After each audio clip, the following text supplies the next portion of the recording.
Hey guys, welcome back to Revenge of the C-Team.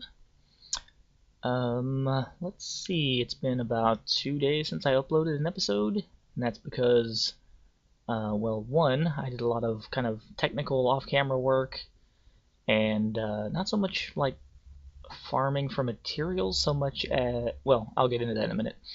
Um, did a lot of off-camera work, and then I took a little bit of a break, checked out some other games that are coming out, and got a lot of comments yesterday actually, specifically from one person. And one of those comments was, hey, in this other episode, he said, hey, don't forget your crafting bench that I specifically mentioned in that episode. I think it was number 14 of the series. That I would put a crafting bench down to save inventory space. And I said, hey, someone remind me to get this later. And he did, and it's still here. So thank you, JTC, for reminding me that I left the crafting bench out here in the middle of nowhere at this mob tower that I looted. Anyway, you'll probably notice that my screen looks a bit different than it did before, and that's because I got really far into Matter Overdrive, and none of it was recorded because my game crashed like 10 times or more. So I'm going to give you a brief overview, minus all the crashing, that stuff I did, and just save you guys a little bit of trouble in your own game, maybe, to help you avoid game crashes when you're doing Matter Overdrive stuff. Okay, so here's the house. There's another room on top of that I'm not going to quite look at just yet, because it's still in progress of being built. But anyway, I put a crafting bench there actually next to our project chest to help do stuff with, so I wouldn't have to keep running inside. But anyway, here from the house, there's this little cave over here that I'd been messing with, and I turned this cave into our Matter Overdrive area. Just because I thought I wanted to do something with this cave area, and it came out okay. It's nothing special, really. I got all these titanium plates from a crashed ship. There are these Matter Overdrive, they look like kind of little space shuttles that have crash landed and have androids in them and machinery and these chests and stuff. And I more or less just scavenged one, just tore it apart entirely and brought everything over here. So that's where I got all these blocks from. But they're not that hard to craft if you've got the material. But anyway, so this is our Matter Overdrive station, and I've got all the little bits and pieces crafted and made and stuck together. So basically, the mod tells you the first thing you want to do is make, let's see if I can even find it in this, the Matter Scanner. This little, I'm gonna, just to be safe, this little item here has caused me so much trouble. And I'm not going to actually look at any blocks while I have this in my hand. But, so it tells you craft this, walk around, scan blocks, it deletes the blocks and, you know, puts the information into this so that you can later create your own matter because you've gotten the information on the block. So you can recreate the blocks using matter.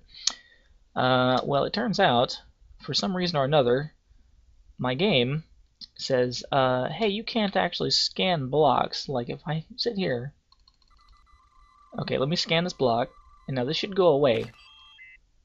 Oh, now you're gonna work.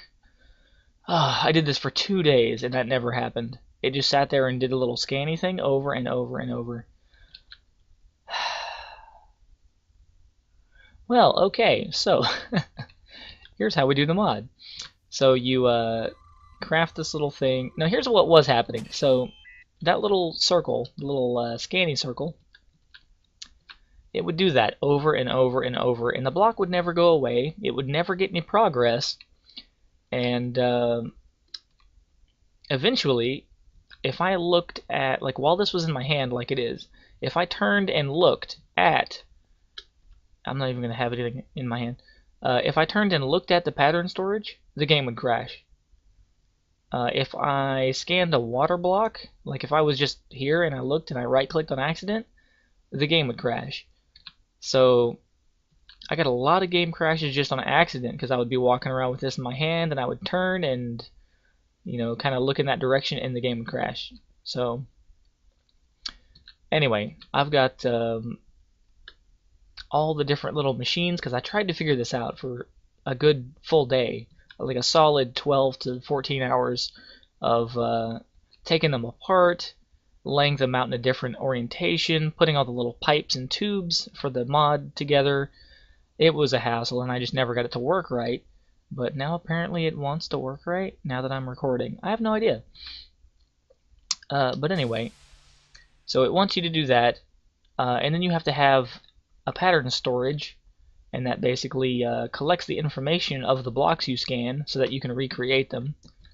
It's kind of like a hard drive for your little handheld Game Boy here you're holding. So let's say you've got your Game Boy and you want to load Grass Block into it, so you have to have a cartridge in your Game Boy to load Grass Block onto. Just trying to keep simple terms here. But so you scan enough Grass Blocks, and eventually you can recreate them. And you can do that with a lot of vanilla blocks, most vanilla blocks, if not all of them. A lot of ores, or like metal bars and things. But you cannot recreate the tritanium for this mod, and you cannot recreate the dilithium crystals for this mod. You cannot recreate any of the blocks that you craft with the mod, any of the machinery. Almost crashed my game there probably. You can't recreate any of the stuff that'd be really handy in this mod, but you can do other things that can get you here easier. So it's got its uses, but I very much prefer the Project E mod, but it's not in this mod pack. But this one's still useful. Anyway, so you scan stuff with that. You load this into your pattern analyzer. It goes in this slot here. And that'll upload data and stuff. And you can put blocks into this little matter slot, and it analyzes them. And it actually analyzes them twice as fast, so you only have to do half as many. You're supposed to scan 10 items with the little handheld one. This one only takes 5, if that information on the website was correct. And then you use the pattern storage to store. Oh, see there it says Grass Block 20. Now that I had it linked up and everything. The pattern drive goes in here that holds the information that you've scanned, and the information there gets passed to the matter replicator. Whenever you put the database into here, you can replicate. Well, you go to your pattern monitor, you tell this thing, hey, use this pattern to create that block, and the replicator here will reconstruct that block, and you can either take it from here or have it exported to a chest or whatever.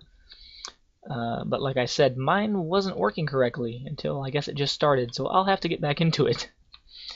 But what I have set up here, there's a decomposer that you put blocks into, it breaks them down.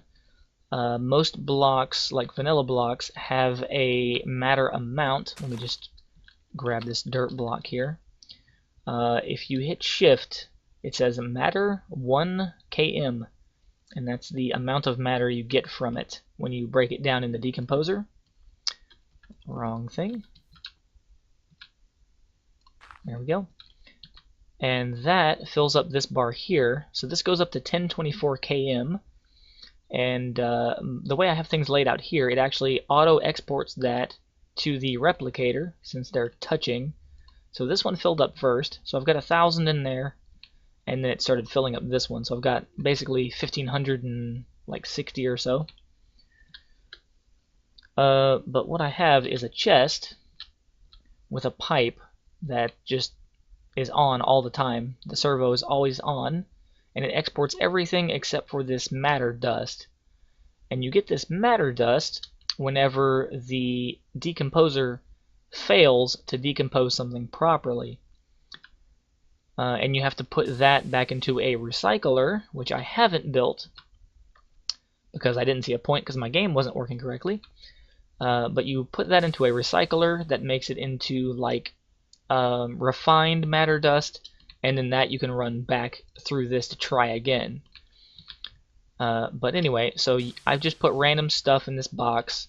It puts it into the decomposer. The decomposer takes like 1 billion power to run.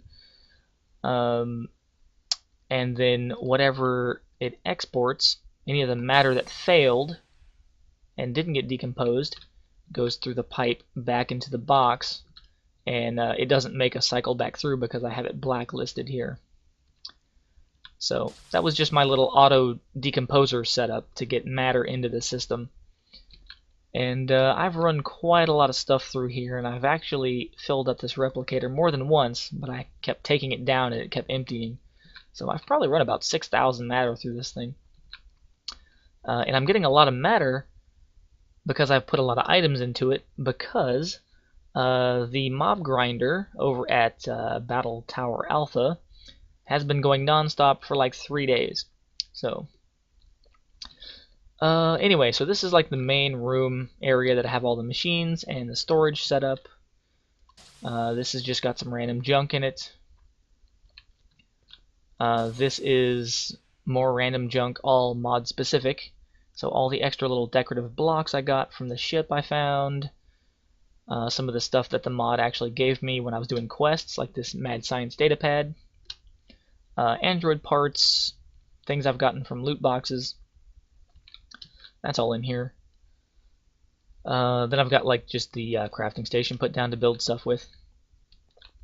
Anyway, behind all this is the power generation room. This is where I have my little energy cell set up that powers all of this.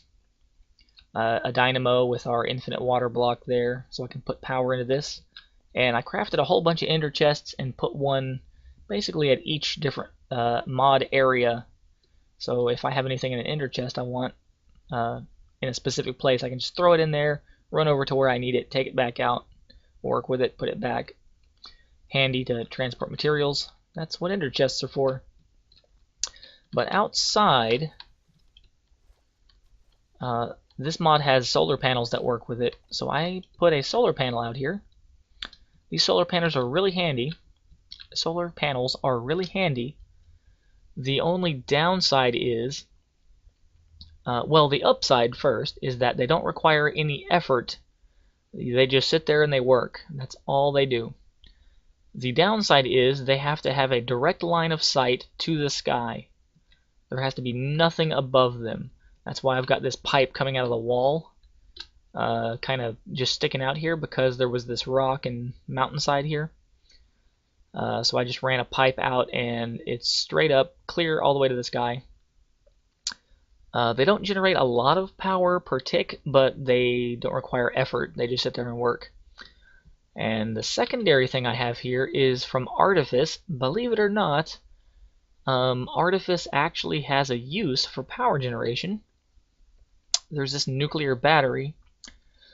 You make that from all that uranium. Like, I've been finding uranium underground, and I looked up the recipe, like, well, what do you do with this? And it says, hey, you can smelt it into bars. And I was like, okay, you put it into bars, and then what? And the only thing you can do with it after that is make it into a block. And I was like, okay, big deal, it's a block of uranium.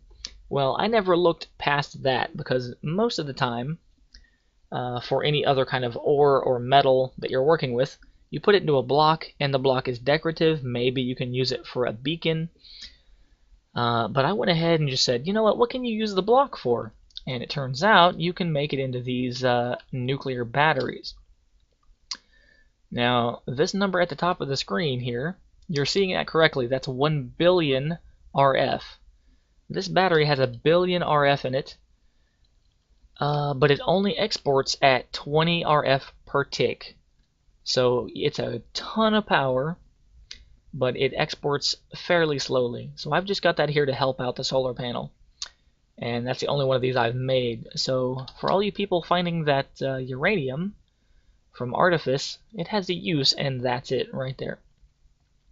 And it only exports. You cannot import power to this battery as far as I know. It's not like an actual storage cell. it only exports because of the whole uranium decomposing radiation energy half-life. Yeah, that. Anyway, and this is just a basic leadstone energy cell that I have as a kind of a go-between from the hardened energy cell inside there to this stuff out here. So this will export at 200. Those will keep this full as much as they can, but the flux duct will take 800, and these only export at like 45 when they're both maxed out. So, or maybe even 35. So not very fast. So I've got this one kind of to help them export faster to my stations in there. Anyway, so that covers the matter replication, kind of, sort of, and energy production, kind of, sort of. The other half of the energy production for this mod is gravitational anomalies and a fusion reactor. And I have found in my world a gravitational anomaly, which I thought was a hungry node from one of the old magic mods, and I even labeled it on my map as a hungry node, and then I had to relabel it as a gravity well. But let me just jump over here and show you what this thing looks like. I'm getting pulled into it. Let me switch to squid mode so I have some underwater vision here. Okay. Now where is it?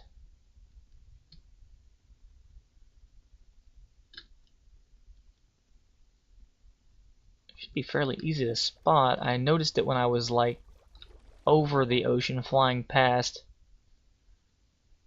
But it's basically a single, oh, there it is right there. It's a single square that has stuff flowing into it. So this is like a gravity well. It's pulling stuff into it. Like, I'm actually not touching anything right now. It's pulling me towards it. And you set up a fusion reactor core kind of thing nearby, and it shows you how to build a frame, like a ring around, like a halo ring around this thing. And it pulls in matter and destroys it and makes energy and stuff. And I didn't even want to really get into that. It does give you a lot of power, but you have to continuously feed it matter, and it turns matter into energy. So if you guys want to check that out, you can go to the Matter Overdrive website. Just kind of Google like Matter Overdrive wiki, and it'll give you the like kind of step-by-step instructions. Build this block, put it here, build this frame, use these blocks. It tells you all of that. But I haven't gotten into it because I don't need any more power generation. I've got pretty much all that covered. But you build a frame and do all that kind of stuff, and it's a lot of power, but you have to feed it continuously, and that's not something I wanted to keep up with. Let's jump back to the house here. Back to the workstation area. The other thing that I didn't really talk about yet was the Android aspect of the mod. So you go over to a village, find this guy named Mad Scientist. He's got like a crazy model. He looks like a villager, but he's wearing like a white lab coat. His eyes are all weird, and he's got like crazy hair and stuff. And he's called Mad Scientist. You talk to him and say, hey, I want to be a villager. And he tells you to bring him a set of android parts. So you have to bring him a set of android parts. There's like the head, the arm, the leg, and the torso. So you bring him all the parts, and he kills you. Well, you die from the process, but he turns you into an android. And as an android, you don't have a hunger bar because robots don't need to eat, but you do have a battery meter. It's up in the top left of my screen there. You do have a battery instead of hunger, and it goes down slower because of all the parts that I had found already. You can kill androids around in your world that you find, all those pesky robots running around with guns and stuff. You can kill those legendary robots. They just spawn randomly. They're fairly rare, though. You kill legendary ones, they have a chance of dropping legendary android parts, and you can equip them to yourself using this android station.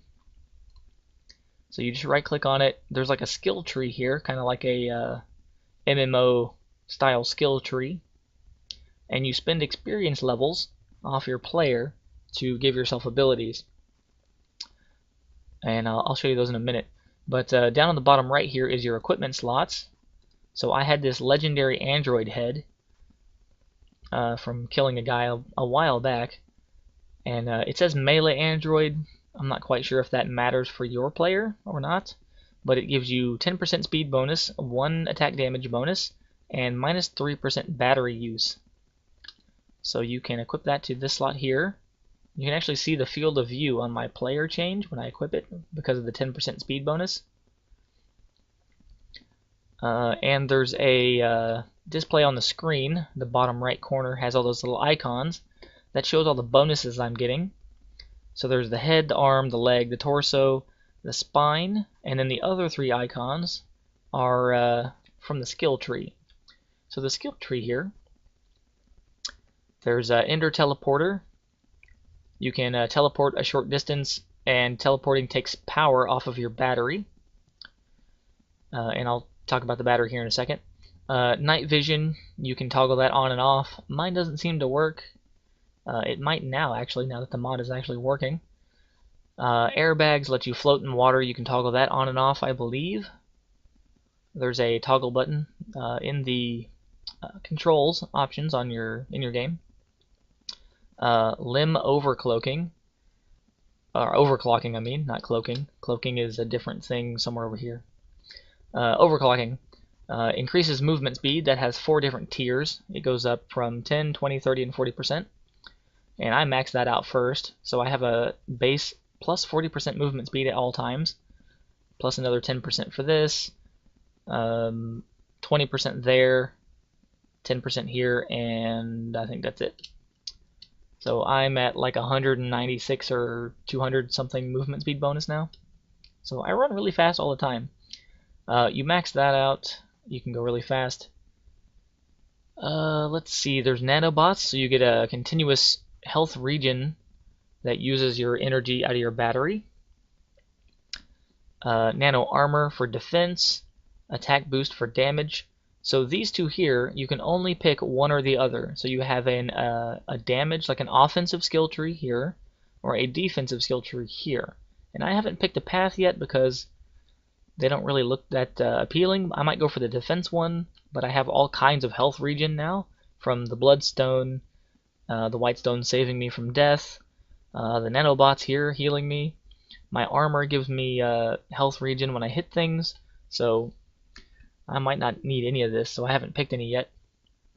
Anyway, let's see. The attack boost, that's 5% bonus, and it has 4 ranks, so I assume it goes 5, 10, 15, and 20% on the damage bonus for 4 different ranks.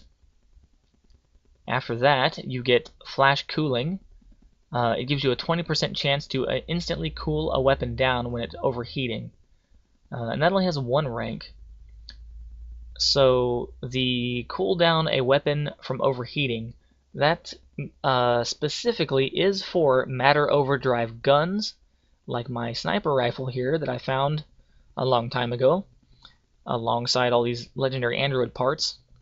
Like I've been grinding up and killing all kinds of androids for a while, so I've gotten pretty much every legendary part except an arm.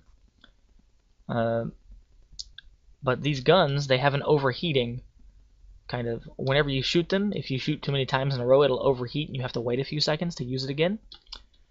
And that's what that does. 20% chance that if it hits overheat mode, that it just instantly cools down again. So that's cool if you're using those guns all the time. The next ability down, it's not showing up correctly because I'm not in full screen mode. But it's like a area attack. You can either activate it by using like a toggle button on the keyboard, or if you're falling, whenever you hit the ground it activates. Like you fall a certain distance and it activates kind of like a shock wave, and it damages things, I think it says up to 10 blocks away from you, like in a circle around you, and does damage and pushes things away from you, shockwave style.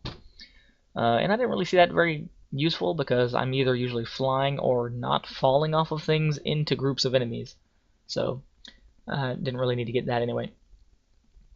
Let's see, this says minimap. Adds a minimap to the HUD. And you have to spend 18 levels, and you have to use I think you have to actually give a compass, like it expends a compass, it consumes it to get this ability. You have to have a compass in your inventory. And I was like, well, I already have 2 mini-maps. Why would I need a third one? So I skipped that. Defensive skill tree. This mini-map isn't part of either of these trees, by the way. It's just kind of its own standalone thing. Defensive skill tree. Nano armor. That's 6% incoming damage, I think, per rank. So that goes up to like 25%. 30 levels each. And it says Locks attack boost, and this one over here says Locks nano armor. So that's why I said you have to pick offense tree or defense tree. So that's 6% of oncoming damage, 4 ranks. I assume it goes to 25%. So you can block a quarter of all incoming damage. The next thing is Plasma Shield. Protects you from projectiles. So that's like projectile protection on armor. Requires 2 force field emitters and 36 levels. The force field emitters are an item you can craft in the mod. You use those to create some of the blocks and machinery for the mod. They're not super expensive. They take like some ender pearls and a couple of tritanium and some other stuff like redstone. Not super expensive, but it's basically projectile protection. I don't know if it deflects arrows 100%, like if they just don't touch you at all, or if it just prevents some of the damage from them, because I haven't gotten it yet. But again, that's like, oh, I've got all kinds of health regen, and the only projectiles that hit me anymore are, just like a random skeleton here or there that I can just ignore, or a robot running around with a gun. And I don't even know if this will block laser fire, because it says projectiles. I don't know if it counts. So, yeah, I'll try it out later and let you guys know. Next thing is Cloak. You can go invisible. While it's active, like while you have your cloak active and you're invisible, it drains 128 RF per tick from your battery. And you have to have the Plasma Shield ability paid for to buy that. And that takes 36 levels. I don't have a use of going invisible. And in fact, there's armor enchantments that have invisible on them. So I might not even have to pay energy per tick out of my player battery thing to use it to be invisible. So haven't done that yet either.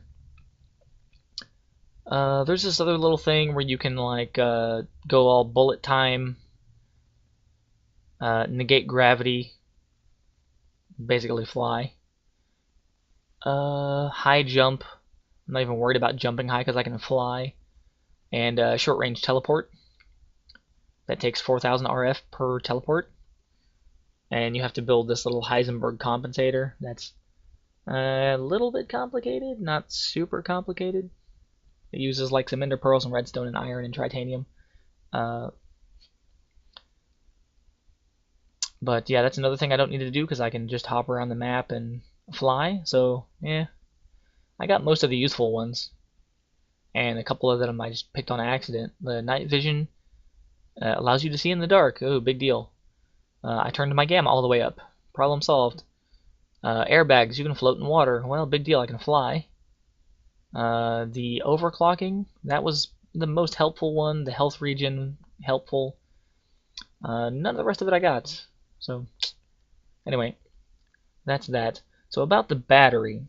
There's a slot here on the equipment for a battery. Whenever you become an android, you get a battery in your inventory, which I have thrown in a box somewhere. I think it's in my ender chest storage.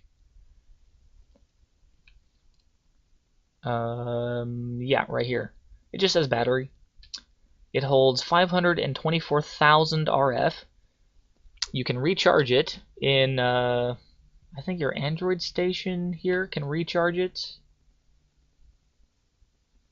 somewhere. Oh no, back here. While you have it equipped in your, well, let me go back. When you have it equipped in this slot here, it shows the amount up in the top left of the screen. Let me close this so you can see it. See, it says 100% there. Right now, I'm running off of my player battery, which has some random amount. I don't even know. It might be the same as that battery. But the battery is like a emergency backup secondary power source. But when you're nearby this charging station that you can craft, I found 2 of these in that ship that I looted. It automatically recharges you at the rate of 512 per tick at a range of 8 blocks. So 1, 2, 3, 4, 5, 6. That's like 7 blocks away. 2, 3, 4, 5, 6, 7, 8. So basically, anywhere this tritanium is in this area, and this distance the other direction, I can be recharged automatically in this area from that thing. And the battery will recharge if you have it equipped. I was actually using, let me switch to Blaze real quick so I can fly over there. Instead of using the battery, I mean, I've got it in here just in case, I was using this energetic infuser from the thermal expansion mod. I had this thing set up for a while now, and I was using this to recharge this laser sniper rifle. I mostly built it to see if that would work, if I could use this to recharge it, and it turns out you can. So you don't even need any of the matter overdrive charging stations or anything over there. You can use an energetic infuser if you're more comfortable with thermal expansion. You can use this to refill your player battery, and you can use it to refill any of the matter overdrive guns. So I had that set up there for a while, been using that. Yay, chunk load error. Speaking of chunk loading, I have a chunk loader. It's, I think, stuck in the floor, like right about here, keeping this chunk loaded so that all this stays loaded. That's why there's a chunk error here, because that's where the chunk ends. And this one is permanently loaded due to the chunk loader. So the ones near it always seem to kind of bug out because it doesn't care about them as much. Let's see, 32 minutes in, and I've talked about like 2 things. Ow, ow, ow, ow. One of the more annoying things about being an android is when you take damage, you hear that like glitchy android sound.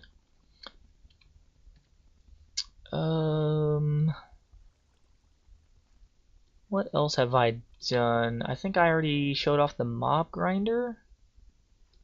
I think I built it, explained it.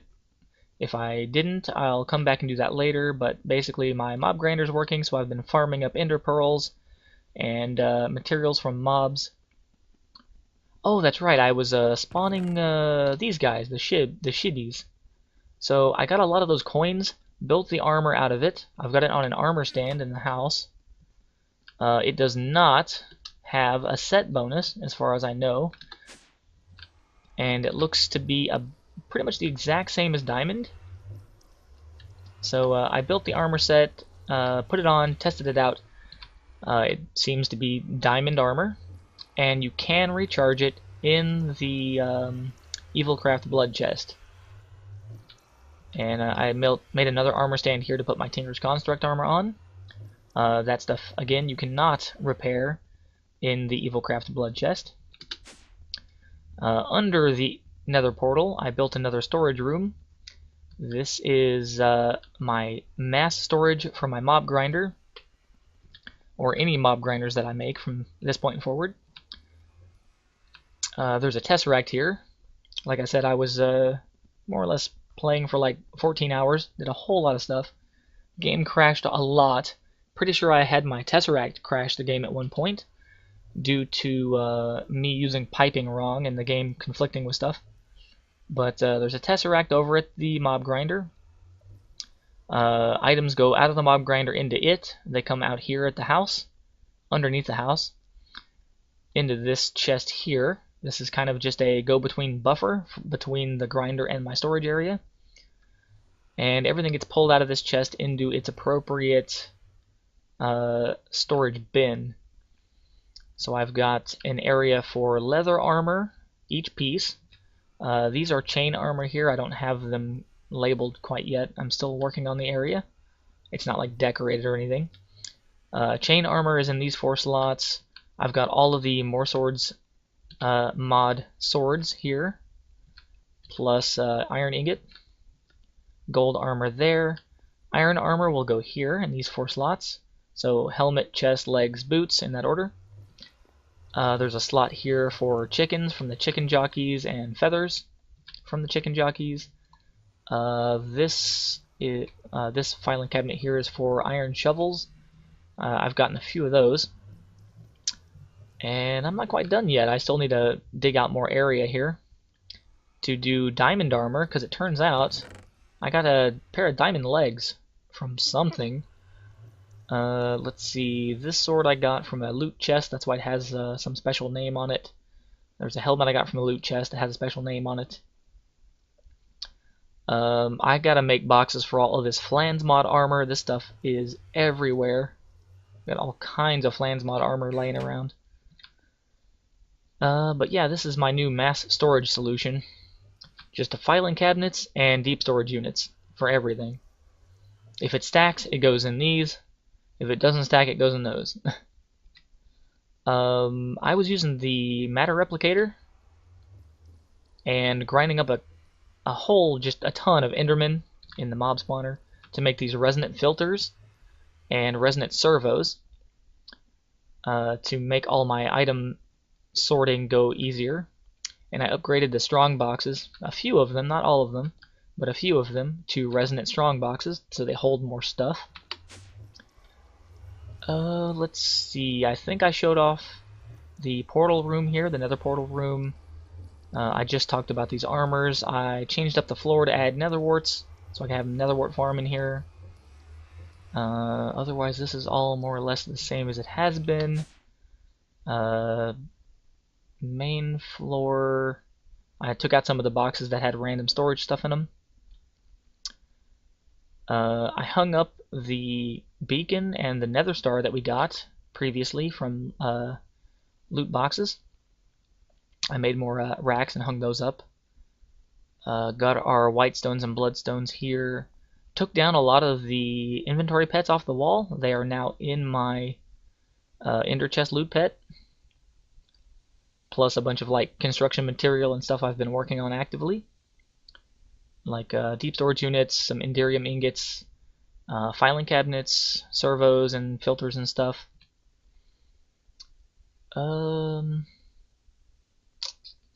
What else? Ender chests all over the place. Next floor up is our Evilcraft room. You may notice a little bit of a difference here. I reorganized and filled in a lot of the empty space here. So I built one of these colossal blood chests. I may go into detail on that in a later episode since we're going on 40 minutes already. I upgraded all of the machinery here, built these like promises of tenacity, upgraded everything so everything goes faster and does not use as much blood as it should. I built an entangled chalice. This thing is like an ender chest but for liquids, and I've got one at the mob grinder, so it collects the blood and the blood comes out here to power the machinery. I still have the tiny blood chest at the mob grinder to use while I'm there just for convenience. This colossal blood chest is the same thing, but it's got a lot more storage space and it works better for mass quantities of things. So I've got it here. It's got a cool animation that goes with it. Actually clips through to the next floor, but you can't see it. If I open it and then go to the next floor, you can't see it. So there, it's wide open. You can see the top. If I close it and go up a floor, it should be clipping into the floor here, but it doesn't. So anyway, I put down a couple of these Box of Eternal Closures just for decoration. There's this purifier that I never really talked about. You use that to pull enchantments off of equipment, weapons and armor and stuff. You use the blood infuser to put blood into a book that makes a blood book, and you put a blook and a piece of enchanted gear into the purifier. It puts the enchantment onto the book and gives you the unenchanted piece back. So I did that with a lot of gear trying to save space. So I've got a lot of books here that have enchantments in them. I've got a couple of spare books. I've got our Evil Craft guidebooks here on the shelves. And these other 3 are books that had like haikus and poems in them that I found just as a random loot.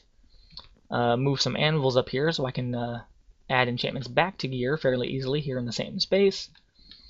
I hung up my player flesh here, the like parts of myself that I get from when I die. Those are here. This is just miscellaneous storage if I need it. Next floor, this is the Biomes of Plenty room. This has not changed at all, save for the ivy spread a little bit and the moss spread a little bit. Next room up I'm still working on.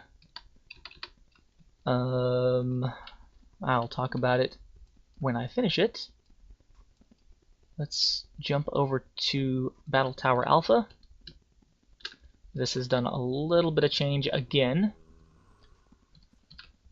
I think I mentioned this. I use the Project Red stuff to automate my inventory pets getting refilled automatically, and that is entirely what this is for. The regular little blood chest here that I use to refill my armor and weapons while I'm here. A little bit of storage, like the items I get the most of from the grinder are here, the rest are in the base, so that's why I've got half here and half over there. I changed out these pipes. That's one of the things that crashed my game. The reason I was using Project Red pipes for this project here was because the player interface has one side of the block that I needed to export items from and import items back to on the same side.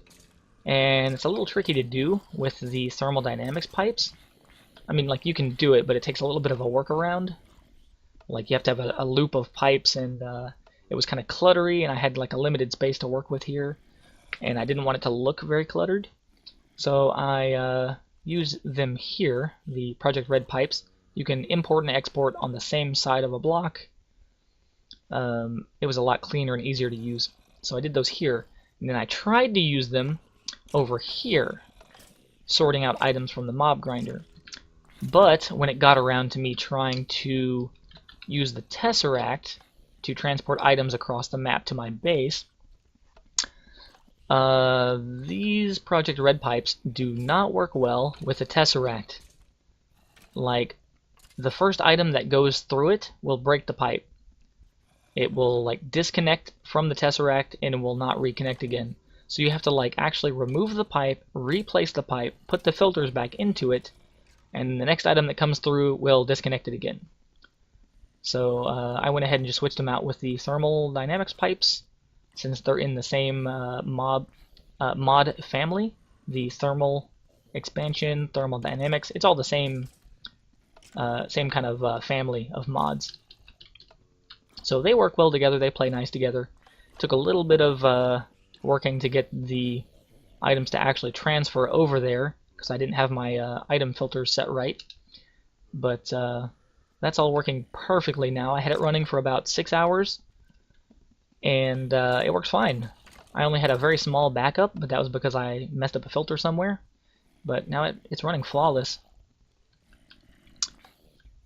I've got Chunk Loader here, of course. I have a Dark Tank here collecting all the experience from the grinder. That holds 320,000 millibuckets of experience, which is about 60 levels, I think. It'll get me from like 0 levels to 60 or maybe even 80. I don't quite remember. I killed myself on purpose several times to empty my experience bar, and came back here and did it. I think it was about either 60 or 80 levels. I don't even remember now. It was like 2 days ago.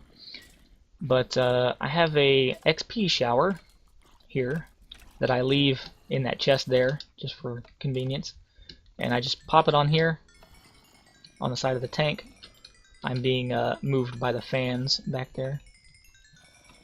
There, just kind of hook myself on the edge of the pipe here, and I can AFK.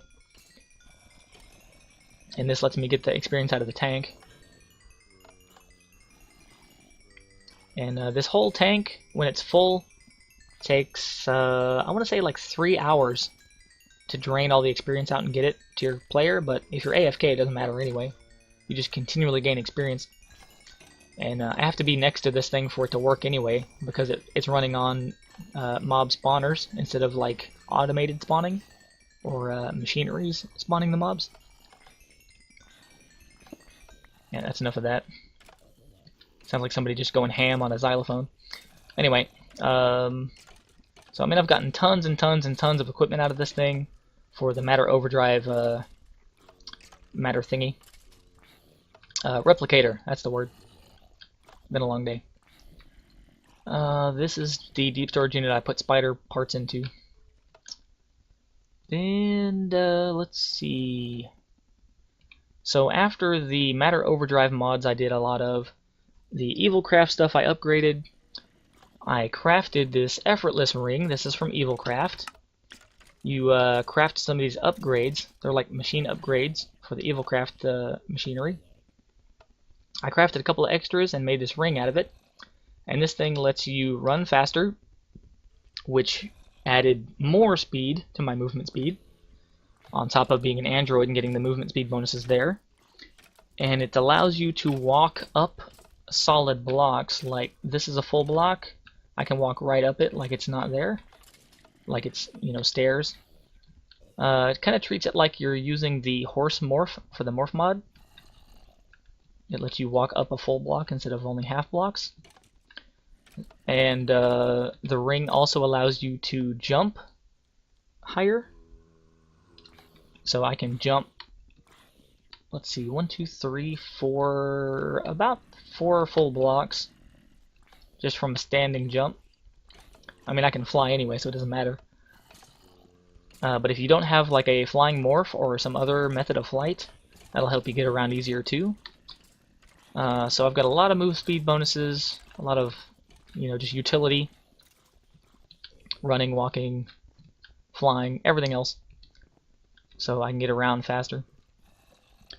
But let's see, I think that's about it. It was a lot of me just trial and error, trying to get pipes to work correctly, trying to get the Matter Overdrive mod to work correctly. The handheld scanner works now for me, just for some magical reason. But that's about got you guys caught up with what I've done. I've been talking for almost 50 minutes now. Wow, long episode. So let's get to our project chest here. Somebody in my comments, I actually think it was JTC, the same guy that told me about my crafting station that I left, told me, hey, get into Abyssalcraft. And it turns out I'd already looked at Abyssalcraft, but just a little bit. And as you can see, I had it typed in here. I laid out in our project chest here, like a day and a half ago, the recipe for the Necronomicon. And so yeah, I'm getting there. So JTC, thanks for the pointing me in the right direction. And I was already kind of looking that way. So hey, we'll get to that pretty soon. This was the other thing I was going to do today. I mentioned having invisible rooms, and that's using these inverted sky blocks. And we'll do that fairly soon. Not this episode, because we're already on like 50 minutes. And this little Abyssalcraft, a house. And this thing I looked at and I was like, what? And it's more or less like a one-time use deployable house item. But yeah, I'll talk about that in another episode. Let's get these chance cubes done today. I found one chance cube in a box that I apparently left somewhere in one of our mob towers, and a whole bunch of these icosahedrons I haven't even touched yet. So before I get started with this, let's put some stuff away in a random box somewhere. I have chests in my ender chest, don't I?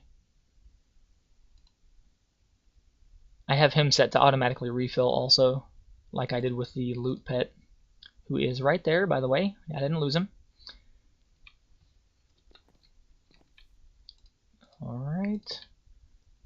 This will just be random stuff I don't want to lose at the moment. Chest. Just in case I actually do die. Let's pull these white stones out. Come on, go through the door. I've got all these speed bonuses working for me. I can't make it through the door. 2, 3. Alright. 3 white stones. And if I remember correctly, before I forget, I want some obsidian, just in case we get some of those unstable ingots. And this I didn't mention.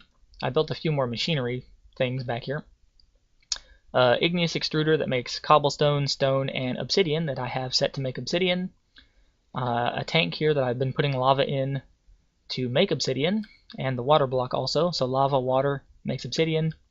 That gets exported back behind here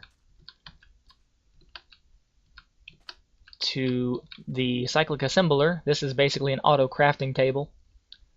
And that was making open blocks tanks for me, and I made like 3 stacks of open blocks tanks. But I'm just going to grab some obsidian out of here.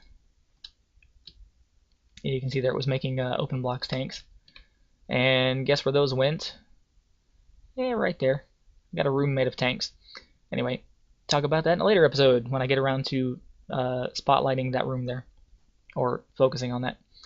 Anyway, so we're going to use obsidian just in case we get some unstable ingots. I don't actually die from those exploding on me.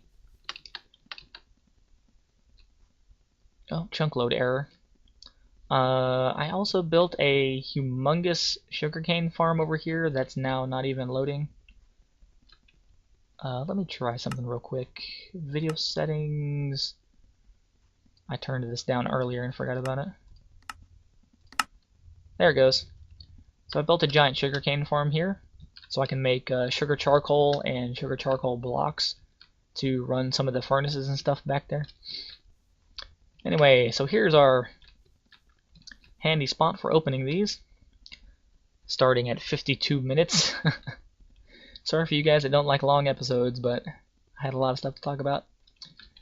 Alright. Hope I get something good here.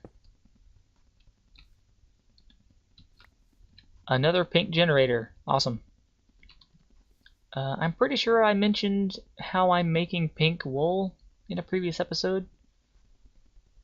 And you might be thinking, oh, pink stuff, you know, big deal. Oh, it's girly, you know, for some of you guys. Be like, oh, it's girly stuff. I don't want anything pink. Well, I'm making pink dye out of crushed bones and pieces of blood. So yeah, blood and bones that are held together by a block of wool. So kind of grotesque way to look about it, but hey, that's what works, right? Anyway, moving along. Icosahedron.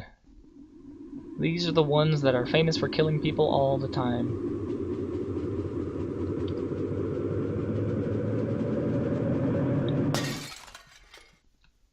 And I got a big stick to stick with sharpness 5 on it. Well, you know what? I'm going to disenchant that stick using my Evilcraft Purifier. Fill in this hole here. I'm going to pull that enchantment off onto a book and put it on a weapon at some point. So thank you, Icosahedron, for the sharpness 5 enchantment. And that's the deal with a lot of these. It might give you something that looks like junk. Aha, unstable ingot. I know what to do with you. Okay, another shovel. I'm going to make so many of these shovels. They're going to be everywhere. Anyway, so they might give you something that looks like junk. You just have to know how to use it.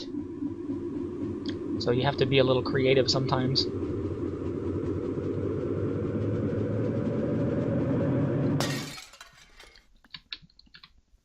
Another beacon. Awesome. We're collecting beacons now. That's the, what, 3rd one I've gotten, I think? I might have lost one. I think we might only have 2 now.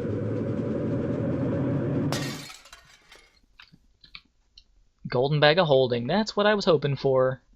Awesome. Thank you, icosahedron, for the lucky golden bag of holding. I've seen people get 2 or 3 of those in a row out of these, so.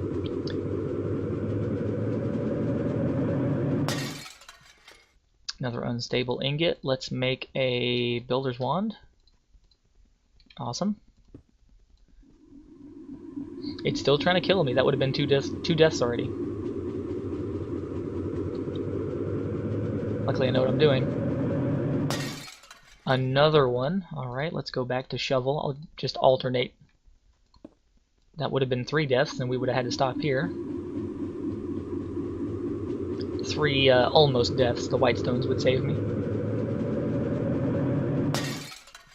4. Okay. I don't know if this is true or not, but I kind of speculated, I kind of guessed, or assumed, based on how often that happens, that I get an unstable ingot, that the more of these that you open in a row, the higher your chance of getting an unstable ingot and having to deal with it. So I think I'm going to stop there, and if this thing has a timer, we'll let it time out and reset. And I'm picking up my crafting tables, JTC.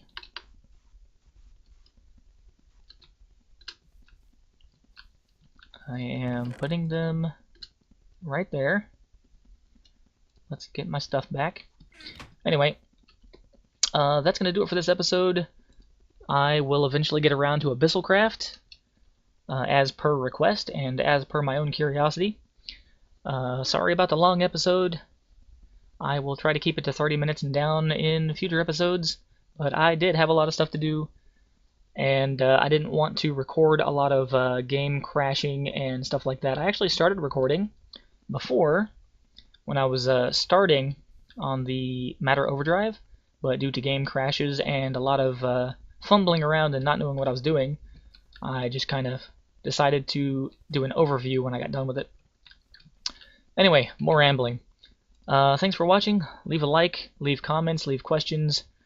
Let me know what you want to see in the future. Abyssalcraft is on the table coming up, along with what was the other thing I was going to do? Oh, the invisible room thing. Yeah. Inverted Skyblock. So you guys that are playing along, check these out. They're kind of fun to play with. So, anyway, yeah. Again, we're done. Have a good day. I'll see you guys in the next episode.